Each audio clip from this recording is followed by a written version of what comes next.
Hello Virgo, Sun, Moon, Rising, and Venus signs. Kamusta kayo? Sana po yung nasa mabuti kayong kalagayan. Welcome back po sa Star Tarot. Kung bago kayo dito, welcome din kayo. Thank you sa inyong support. I truly appreciate it. God bless you all, Virgo. The Devil energy in reverse. This is really beautiful kasi ngayon parang papalayain nyo na ang inyong sarili doon sa mga blockages, sa mga nag-hold back sa inyo, sa mga nagpiprevent sa inyo from moving forward in your life, no?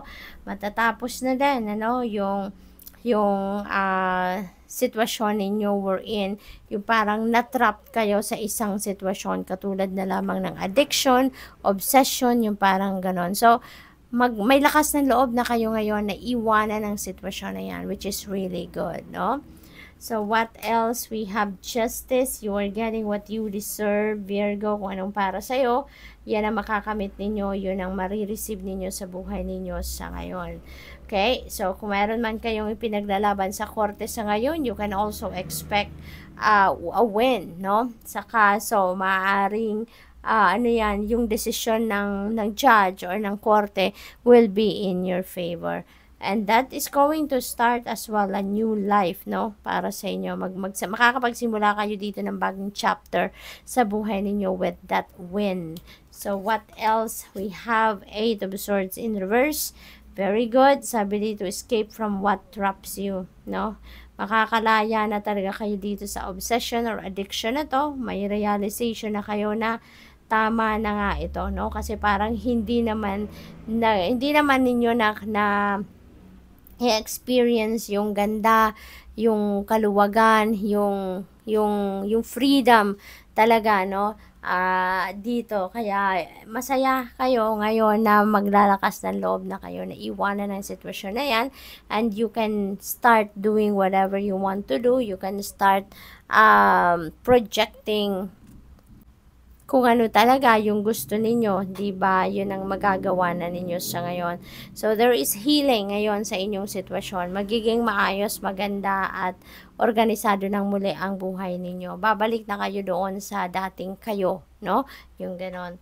What else? We have 2 of Swords. So, decision, ano? Decision making ang kinakaharap din ng iba sa inyo dito, Virgo, and maybe you are torn, no, between choices. Maaring hindi lang 2 o 3 ang pinagpipilian ninyo, maaring marami pang choices dito ang pinagpipilian or tinitignan ninyo. Kaya siguro parang ayaw nyo na muna, no, na pag-isipan ito kasi siguro napagod na kayo sa pag-iisip, napagod na kayo sa pagtingin ko, alin nga ba ang gagawin ko, alin nga ba dito yung uunahin ko, something like that, no? So, there are hard choices dito na kinakaharap kayo, kaya siguro gusto ninyo na hindi muna tignan, yung parang stalemate muna ngayon ang peg ninyo at hindi muna kayo mag-iisip, no? Or hindi muna kayo mag-jump into conclusion dito kasi parang ayaw na muna ninyong pag-isipan ito. Magpahinga muna kayo kasi na-stress kayo, no? Na-stress kayo dito, hindi lang physically but mentally and emotionally, definitely stressed out ang karamihan sa inyo, Virgo. Kaya you really need now to step back a little muna, magpahinga, magmuni-muni muna kayo, mag-reflection muna kayo kasi parang drained na yung energy ninyo, burnout na kayo, kaya hindi na kayo makakapag-isip na maayos, hindi kayo makakapag-desisyon ng maayos, kaya ito yung kailangan ninyo muna. Take a time out, take a breather, okay? So, what else for Virgo?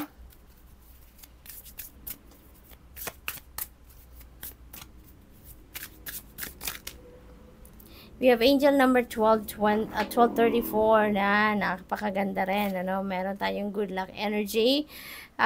There are spirit guides dito na gumagabay sa inyo. Present sila. They're watching you over. So, napakaganda.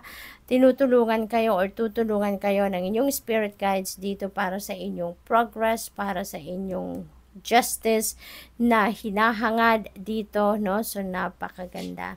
Sabi dito, you are on the right track, no? Napakagandang balita yan. Someone from the other side has your back and encourages you to try your best. These are your spirit guides watching you over.